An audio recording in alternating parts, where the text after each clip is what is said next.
Welcome, dear friends. In this module, we shall discuss the interconnections which exist between and amongst literature, internet and digitalization, and the cultural products. We find that in the 21st century, there is a certain precariousness which is associated with literary fiction. There have been tremendous changes and developments in technology in the current century, and that is why we find that there are dramatic shifts and changes in the market as well as in the marketability of different cultural products, entertainment goods as well as products of literature. The literary habits as well as tastes and preferences are also changing. We find that gradually preference for the print medium is diminishing, and the reading habits of the people in terms of the time they are able to devote in reading a book, and at the same time the medium through which they prefer to read things are also changing. At the same time, we find that the preferences of the reading public are changing. If we look at the position of literary fiction in this context, we find that the printed copies sell less. There is a decrease in the sales of literary fiction in the printed volumes of the literary fiction in the past decade, and these are the sales records of almost every country. So, we find that for many writers it is not a tenable option anymore to make a career simply by writing fiction. The price of literary fiction has decreased over the past 15 years, and the profit margins are also dwindling. As a result of it, we find that publishers also receive less money from the sale of each copy.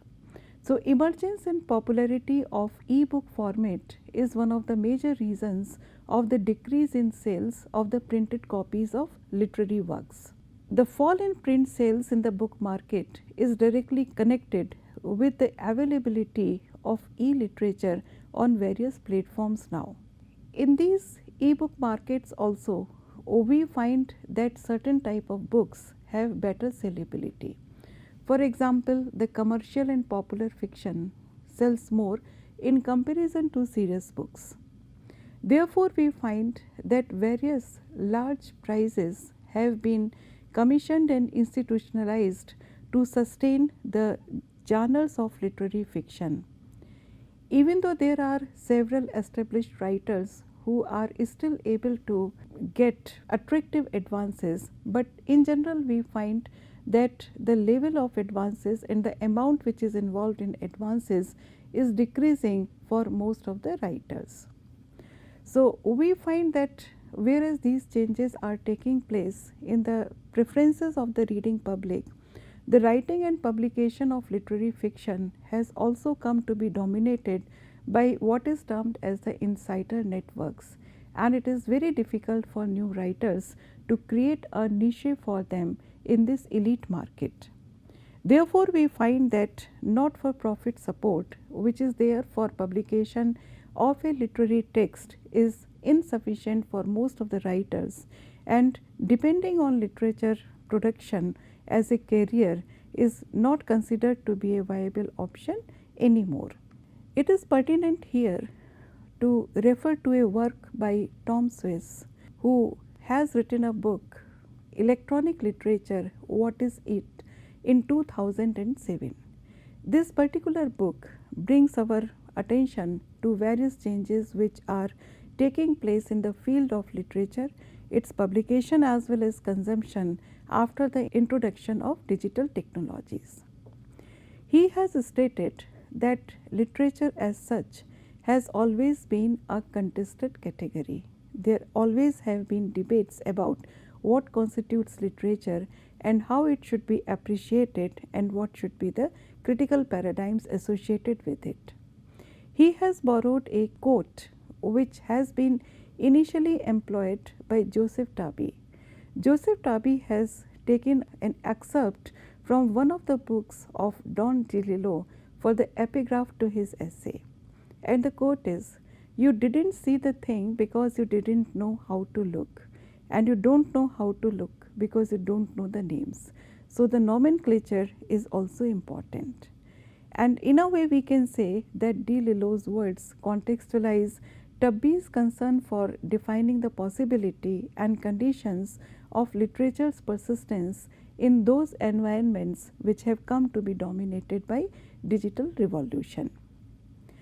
We can safely say that history of literature in the preceding 50 years has been entwined with the development of digital computers in various formats. When we talk about e-literature, e-fiction, e-poetry, etc., we find that still there are significant overlaps with the traditions of the print medium. The practices, texts, procedures of electronic literature at the same time requires new critical modes and new ways of playing and interpreting the works, because even though the significant overlap exists, we find that the print traditions alone in themselves are not enough to look at e-literature. The questions which we normally have to face when we try to define e-literature are several. For example, one of the major questions which is often asked is whether electronic literature is really literature. Is the dissemination of literature through internet resulting in what Tom Swiss calls as flood of useless drivel? Is literary quality possible in digital media environment which is marked by easy and immediate participation and circulation? So these are certain questions which face us when we have to look at possibilities of looking at e-literature as a continuation of literature in print medium. Despite overlaps with print traditions, we find that these questions cannot be answered simply by looking at the traditions which were prevalent during the days of literary criticism in print media.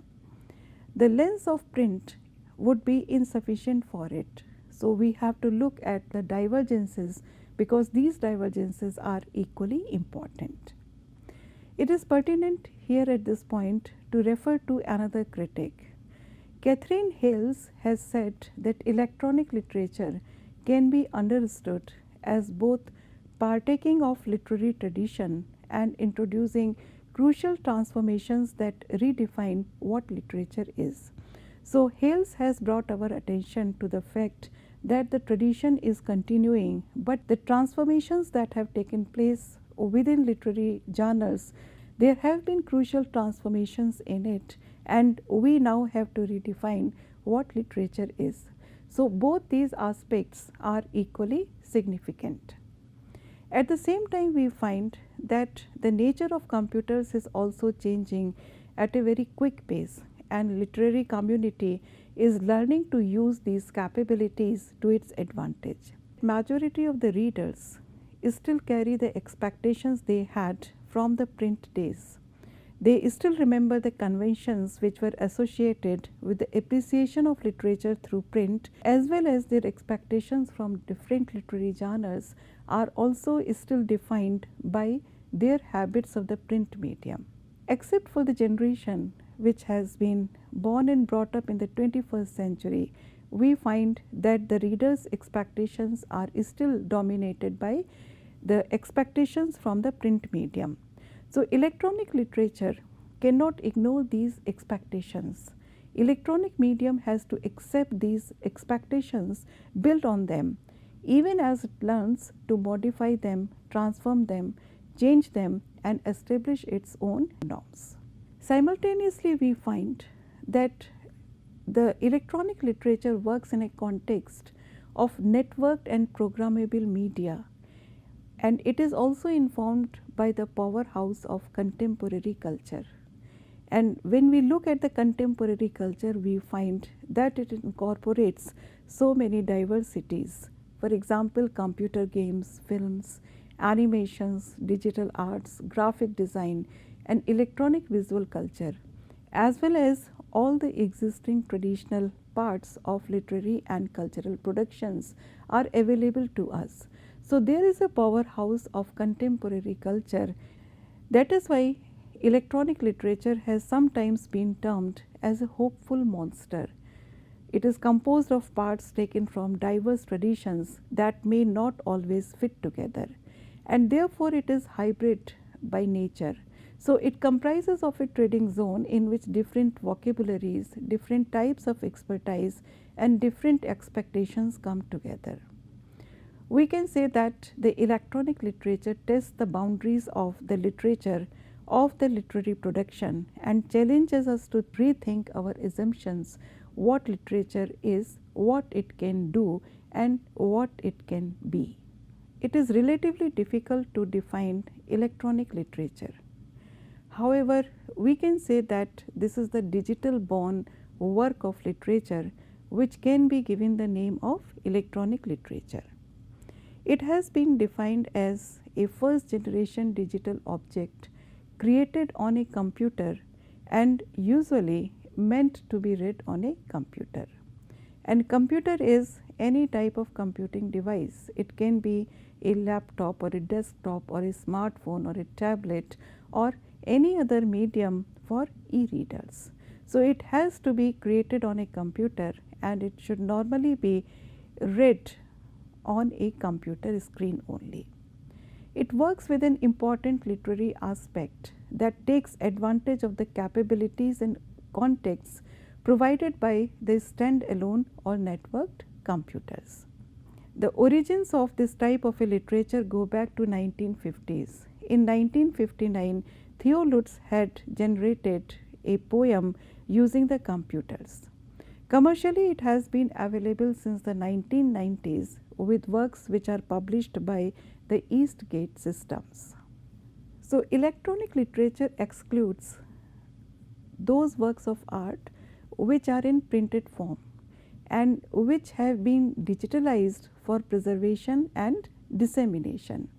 And therefore, the idea of digital born is important because the electronic literature normally includes those works which are basically written on computer and are being read on a computer screen only. The emergence and evolution of electronic literature is linked to innovations and experimentations with different art forms including literature, dance performance, visual arts, cinema, etc. At the same time, it is influenced by the codes of computers as well as by the facilities and restrictions imposed by different computer-sized platforms. It is a hybrid form, no doubt. It requires its readers to utilize various sensory modalities, for example, the sight, sound, touch, movement, etc., while experiencing it. A very interesting example can be given over here. For example, in a printed text, we find that music is never associated with it. It can be described, musical notes can be described, but the reader cannot actually hear the music in the background. However, one becomes used to listening to musical notes while accessing web-based works. When we talk about electronic literature, we find that there are several genres which are covered under this loose heading. There are hypertext fiction and poetry, interactive fiction and drama, kinetic poetry, generative text, etc. Certain examples may also be quoted over here. For example, Michael Joyce's Afternoon a Story, Stuart Malthorpe's Victory Garden, and Shelley Jackson's Patchwork Girl. A key to understanding electronic literature is the construction of the name of the genre. So, it is not simply poetry, but it is hypertext and poetry. It is kinetic and poetry. It is interactive and drama. So, we find that a traditional literary genre is always preceded by a mechanical feature which complements it. So, function and form are made apparent in a way that we fail to notice in traditional print forms. At the same time, we find that the role of different programs is also to be noted in a significant manner. There were several works which were written in story space. That was the hypertext authoring program. It was first created by Michael Joyce, J. David Poulter and John B. Smith, and later on it was licensed to Mark Bernstein of Eastgate Systems, who has improved it and maintained it. This particular software or this particular program, known as the Story Space, also had certain limitations. It belonged to the early age of electronic literature, and it had limited color options, and at the same time it was not able to handle sound files. It was a primary web authoring tool, however, it is still used to produce new works. It has not become absolutely redundant even today. But we find that as the World Wide Web developed, new authoring programs and new methods of dissemination became available to literary writers. So, electronic literature renews the centrality of technology. The nature of electronic literature has also changed, and we find that around 1995, the second generation of electronic works started. Hales has classified the early works with certain characteristics. These early works of electronic literature had limited graphics. They still had animations, they used color and sound, and they also used hypertext links. In comparison, the later works had a better use of the multimodal capabilities of the web, and they used a variety of navigation schemes and interface metaphors. However, we find that electronic literature is still a fairly new and young genre, even though critics are already talking about two generations of electronic literature. For most of the public, it is still a young genre. Public which is used to the printed form of literature is now only becoming aware of its rise, and we can refer to various institutionalized ways of referring to electronic media, the ways in which it is combined together, it is being presented for the benefit of the readers. For example, Salon.com, After E-Literature There Is No Going Back, the Huffington Post, New World Order, E-Lit Plays with Language, and Readings at the Kitchen in NYC in 2012 and 13 showcase that people are now becoming conscious of it. At the same time, we find that it has been mainstreamed with traditional literature in various associations. For example, the MLA's conferences as well as Association of Writers and Writing Programs have combined it with the traditional literature. The growth of digital humanities, which is a new computer-based approach to research, analysis, teaching, all aspects of pedagogy in fact, has also brought a renewed awareness to the possibilities which are now available to us in the form of electronic literature. In the digital age, the manner in which we read a text or write something has also changed. We are now talking about books which are being written for the internet, books which are being authored by it, or books which have been deeply associated with it or influenced by it in various ways. We have also learned to differentiate between digital textuality and new literacies.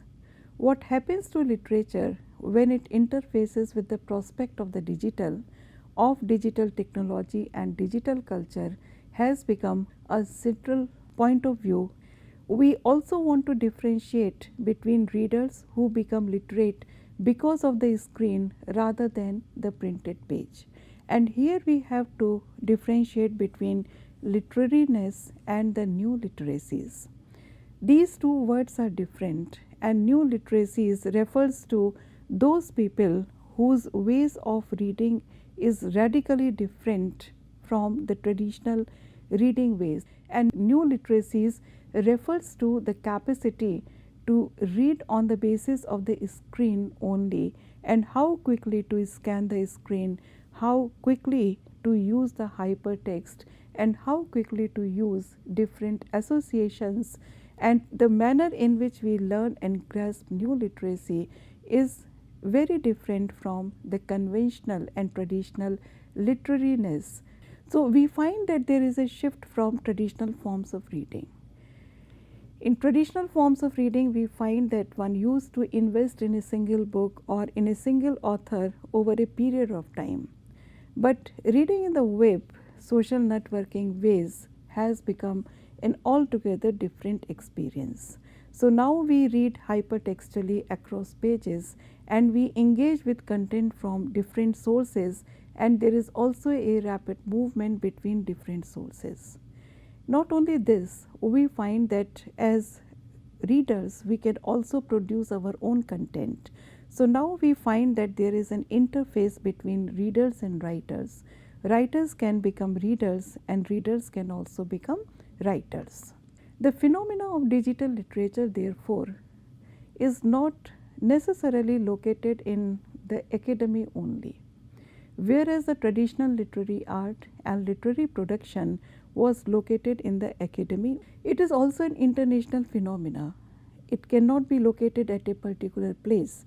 It unfolds on the internet. It is being created in different languages, and internet allows anyone and everyone to publish and access these works either in the language of our choice or through translation.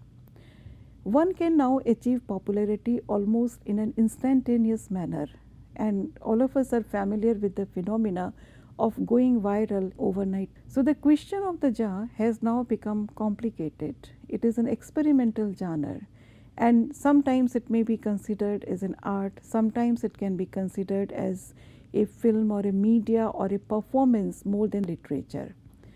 There are various critics who are not comfortable with this new and emerging genre, and sometimes it has also been termed as a postmodern joke.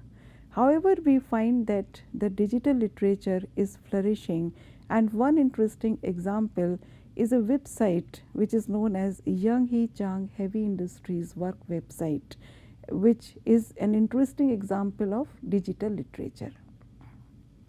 Another example of digital literature is North Korean Cunnilingus, which is a collaborative project between two writers. This particular project is internet specific, and collaboration is associated more with the internet than the single author economy of the print media. It is a sophisticated way of working because it requires a lot of skills on the part of all the participants, and still it is shocking. One can find it simple and approachable, but the very idea is very fresh and very new. So we find that with the help of the digital revolution, the intertextuality is becoming day by day enriching, and politically and aesthetically it is also becoming sharper. We are looking at the digital literature in a context of multimedia literary artwork, where we find that the written word or the word which we look at on the screen is inseparable from image of text, sound as well as movement. So the word is not a word anymore. It is not a simple word anymore. Rather, it has become a textual performance, and it challenges how we understand and think of literature, and therefore it sometimes becomes difficult to talk about digital literature just in terms of written content. Another example in this context of digital literature which can be given is Michael Joyce's 12 Blue. It is more conventional insofar as it is text based and it is a digital work about the sea. But this work has been called the grandfather of hypertext. It has been influenced by the works of James Joyce because the writing style flows. It has the same poetic strain which we often find in Joyce. It incorporates not only verbal but visual puns based on sea metaphors, etc. It is constituted as a hypertext. It is just text on a screen in which the lexias have been used. And lexias are the non-linear narrative comprised of chunks of text connected by links that demand reader interaction to produce the plot.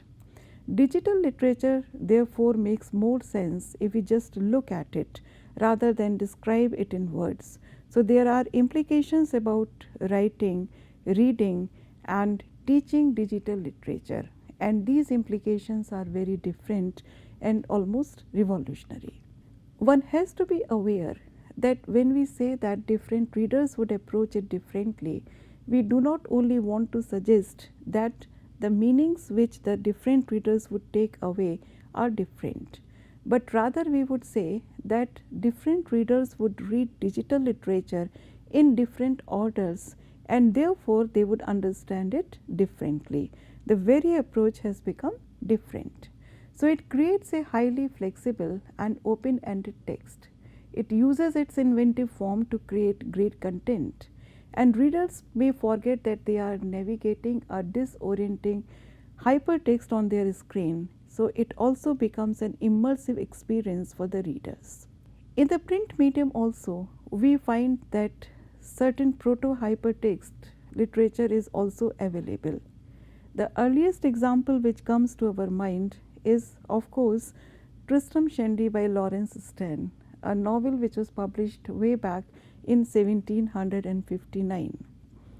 We can also refer to Nabokov's Pale Fire, a novel which was published in 1962, which in fact presents a poem of 999 lines within it. Another example which immediately comes to our mind is Infinite Jest by David Foster Wallace, an experimental novel which was published in 1996 with endnotes, and it is often characterized as an encyclopedic novel. This novel has used not only the endnotes but various other techniques to create a non-linear reading experience for the readers. When we talk about electronic literature, we find that there are certain major genres in it. It may be treated as a combination of the genres of print literature as well as certain genres which are unique to networked and programmable media. The first genre which we can refer to here is the hypertext fiction. It is characterized by linking structures. Often it is written in story space, the hypertext authoring program, but at the same time various other authoring programs and methods of distribution have emerged after the development of the World Wide Web. In the early works we find that blocks of text which were called lexia were used, limited graphics were there, but still we could use animation, limited choice of colors as well as limited soundtracks.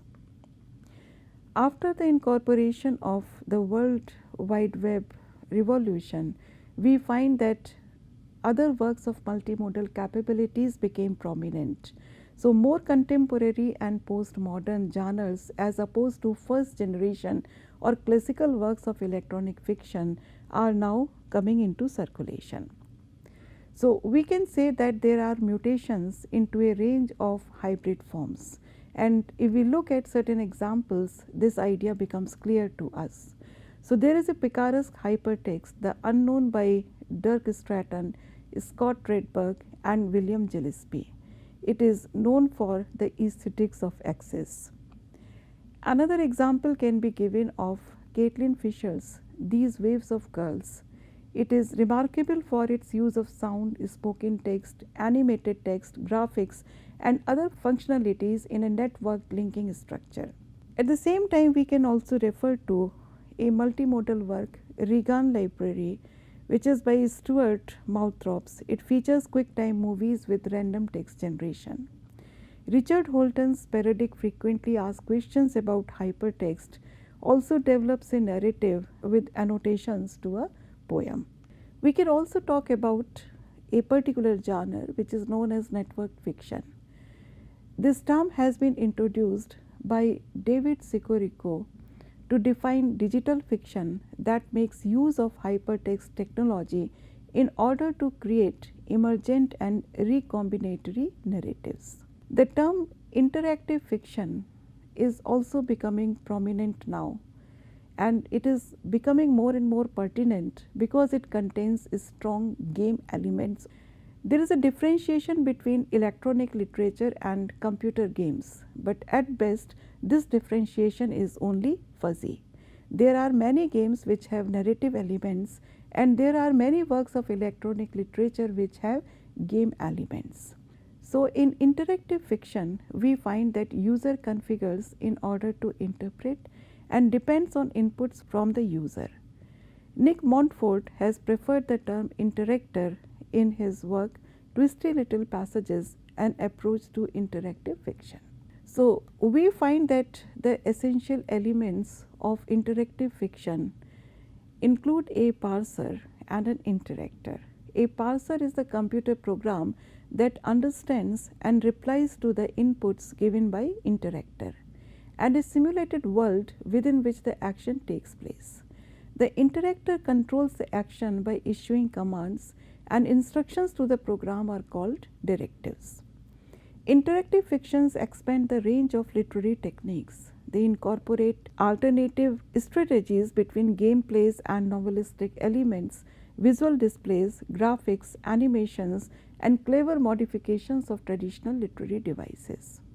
It can also engage in self-referential commentary and critique, and the exploration of the z-axis as an additional dimension for text display, behavior, and manipulation by artists like David Noebel, Ted Warnell, Charles Baldwin, and Dan Weber can also be referred to here. Another term with which we should be familiar today is the generative term. It is a use of algorithm to generate texts according to a random scheme or rearrangement of pre-existing texts. Philip Booth has presented a model, and his model makes clear distinctions between the writer's field, the text's field, and the reader's field. So there is a use of randomizing algorithms and visualizations. It breaks coherent structures and syntax. Cuts up and fold in techniques are also used in it. Certain examples can be listed here. For example, the set of you poem with text, pictures, and programming and music. Similarly, employment of the n-gram technique to find similar strings in the source and target documents, using them as bridges to splice together the two texts. Electronic poetry is another genre which is becoming popular. Los P. Glazier had been the founder of the Electronic Poetry Center. Another premier online site for electronic poetry on the web is known as UbuWeb, which is handled by Kenneth Goldsmith. In his book Digital Poetics, Hypertext, Visual Kinetic Text, and Writing in Programmable Media, Glazier argues certain points.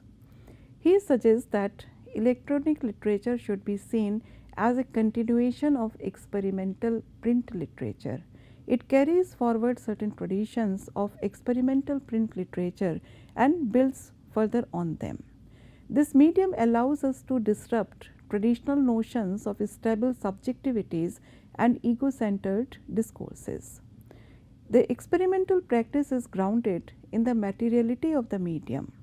His white-faced bromedials on 20 hectares uses JavaScript to investigate literary variants, and a new text is generated after every 10 seconds, and there is a disruption of narrative poetic lines. Disruption of poetic lines, suggestive couplings, dynamic interplay between the lines, and the operations of the algorithm are some of the features of the digital poetry. Code work, which is a linguistic practice in which English is hybridized with programming expressions to create a Creole evocative for human readers, is also being used. As an example, we can quote Perl poems that literally have two addressees, human beings as well as intelligent machines. Transliteral morphing, which is basically algorithm that transforms source text into target words letter by letter, emphasizes the discreteness of alphabetic languages and its similarities to the discreteness of the digital codes. Some other forms which can be referred to here can be given under the title of flash fiction and internet.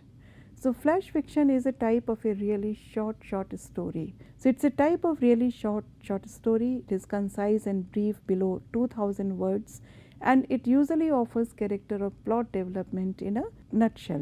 There are many other types of fiction now on electronic media which are based on word count. For example, 6-word story, which is a variation of the haiku poems, we can say, dribble or mini saga, which is of 50 words, drabble or microfiction comprising of 100 words, the 280 character story, that is the Twitter fiction, the sudden fiction, which is 750 words, flash fiction which is between 1000 to 2000 words, and at the same time nano tale and micro story are available now on the digital medium.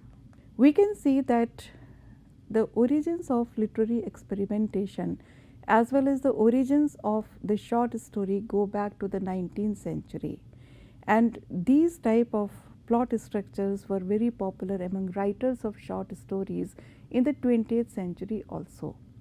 The short stories have unique literary quality because they have an ability to suggest or later on to imply a larger story. In literary history, we have also seen how different writers develop a complete novel from a short story which was written by them earlier. Some of the early practitioners whose work remains significant in these days in this particular context are Kafka, O. Henry, Chekhov, Somerset Maugham, Ernest Hemingway, Arthur Clarke, etc. So, there is a recent resurgence due to the popularity of digital culture, and when we talk about digital culture, we find that it incorporates social media, Instagram, blogging, Twitter, as well as several other options. So, we find that the role of social media is significant in the growth of this genre. So, we can refer to the anonymous writer, Terribly Tiny Tales, Wordporn, The Third Word Press, which have used flash fiction to create stories on social media platforms. So, we also have print journals as well as online journals. Haley suggests that the formation we know as literature is a complex web of activities now, and now it includes much more than conventional images of writing and reading. Exploring and understanding the full implications of what the transition from page to screen entails must necessarily be a community effort. It is a momentous task that calls for enlightened thinking, visionary planning, and a deep critical consideration. It is in these wide and capacious senses that electronic literature challenges us to rethink what literature can do and be. Thank you.